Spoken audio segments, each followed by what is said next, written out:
It's gardening time again. Bit of a bigger project. We've got 2 big bags of compost, multi-purpose. I'm going to plant my fig tree and the olive tree in much bigger pots. I don't know how many litres these are. We've got 2. And this is because fig trees get really big and I don't want to deal with it in the ground, so I'm just going to confine it to a pot. Because it's October, I'm going to plant the apple, pears in the back in this row and train them against this so they grow up straight, pretty much like the cherry tree. I've got another strip of 1x10 weed control, so I don't want any weeds popping up around it, because I'll probably put, well, I am going to put some wood chips for decorative purposes. So this is where I'm going to put the big fig tree, so prepping it so I don't have to move the pot anywhere. Once it's here I can fill it. But we're going to take back the lavender because it's going to go next to the lavender. I want the lavender to grow towards the quarter line over there. So now is a good opportunity to take back some of the lavender. Just going to put drainage holes in the bottom of these. They've got little caps here that you can hammer out.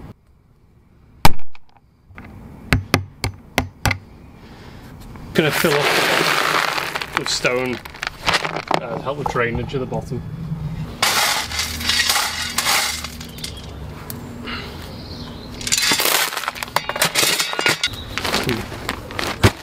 Multi-purpose compost.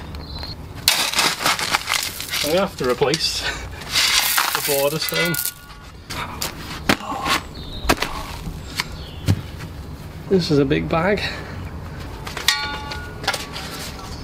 It's just started to drizzle a bit, but not enough to stop me gardening yet.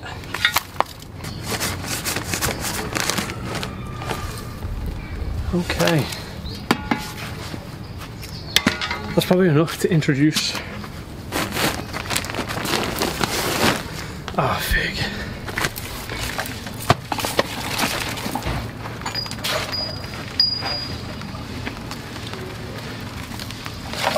So yeah, seems to be a good size there. I'll straighten this up. I'll probably break the root ball up a little bit and then top it around, and I'll be back because it's raining now. So I scored the root ball a bit on that, and that's in now. I'm going to put some slate to finish that off, and now I'm going to sort out the olive tree in this bigger pot here so it's got more room to grow. So now it's filling us with soil again.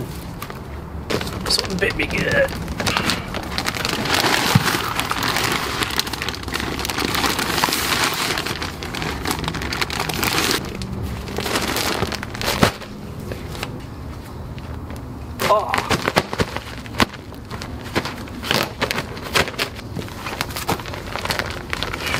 Got the stake in. I'm staking this because it's a little bit flimsy. I'm going to train this up and tie it. The root ball has been broken down a bit and I'm just going to compact this in. And then we have 2 newly giant potted fig tree and an olive. It's a nice little view as you come out the house. Close. This is the finished repot. I've run out of slate, so I can't do that for the olive tree yet, but a bit of slate in there. And yeah, that fig tree should be fine. It's pretty sturdy. If it starts to lean a bit, I'll train it with one of these. I've got a bunch of these poles from the shop, just stakes. So next I'm going to do the same for the olive tree, just basically put a bit of slate on the base. I'm going to plant all the trees at the back, so that's going to be fun. Alright, I'll see you in a bit. Alright, it's day 2. Because this required a 2-day job, but if you come close here, we've got some slate in this just to make it look a bit nicer, and underneath the slate is some weed control, because you can get weed growth even in pots and it just saves time me cleaning them out. All I'm going to do is just cut all the material out of that, the extra. But if you come over here, I've pre-dug and I've dug it to the level of the soil in the pot. We're going to refill these now, and this is where these are going to live. What I'm going to end up doing is spreading all the soil out, because the grass is going to die anyway, because I'm going to put weed control on the top. So I'll just level the ground out a bit with all this topsoil. I'll be back. This is fucking hard work, I tell you what. Being a grave digger must be great exercise. Be back in a bit.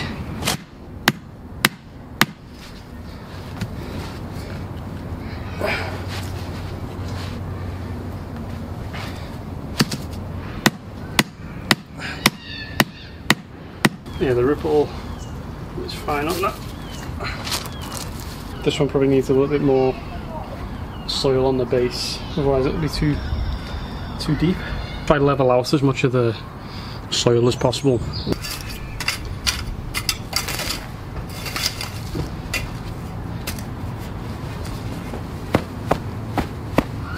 Alright, love.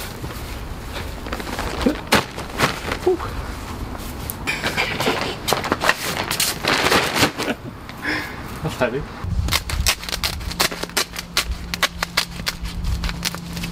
I've laid the line over there and I've overlapped it with the back lining. All I have to do now, if you come here, just got to make a few incisions.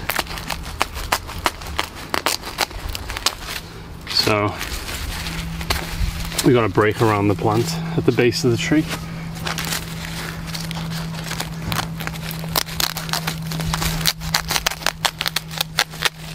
I'm going to put one more layer in the front of this, and then I'm going to put railway sleepers, and I'm going to show you, I'm going to put a lip on the layer, and that's going to, oh it's me, hello, and that's going to let me staple this lining to the sleepers when I eventually get them. I'm going to lay out the next layer, and then mark down where the trees are going to be, so I can make an incision, and then push it back, and then decide where about I'm going to put the layer.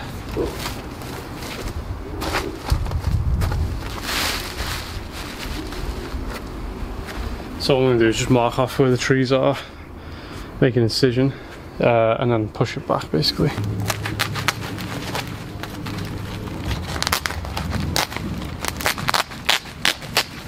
I'm probably just going to take about 1/3 of this weed control off lengthways. I've overlapped this by about 1 inch, and that's probably quite good where I want it. And I'm going to put mulch on all of this, not mulch, sorry, wood chip, large landscape wood chip. This will weigh it down, it should be enough. Normally if it's windy, I have metal spikes, there's one over there. I have metal spikes that I'd put into the material just to hold it in place for now.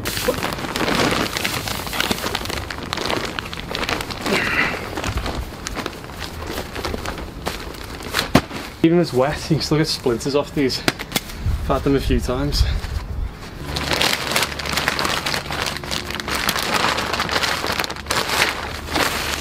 There's one. It's hard to pick these right now, so.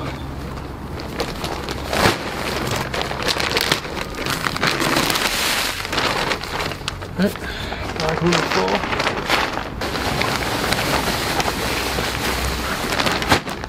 Not enough oxygen to my brain.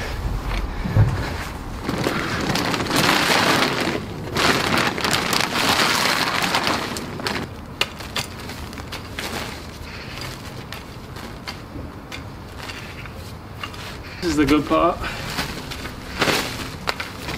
So I'm leaving probably about 3 inches here. So what I'm going to do is pull it up and then staple it to the inside of the border.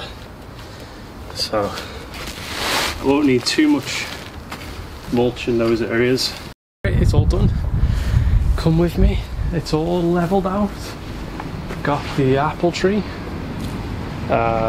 2 pear trees next to each other. Let's put the old hedgehog houses back in. No hedgehogs yet. Spiders now.